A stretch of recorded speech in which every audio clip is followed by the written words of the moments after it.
টুনটুন পায়রাগুলি ঝুঁটুন বেঁধেছে, ও পারেতে ছেলে মেয়ে নাইতে নেমেছে। দুই ধারে দুই রুই কাতলা ভেসে উঠেছে, কে দেখেছে দাদা দেখেছে। দাদার হাতে কলম ছিল ছুঁড়ে মেরেছে, উফ দাদা বড্ড লেগেছে।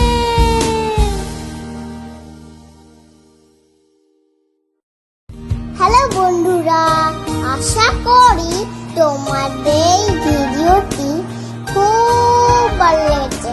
আমাদের আরো মজাদার ভিডিওগুলি দেখতে হলে এক্ষুনি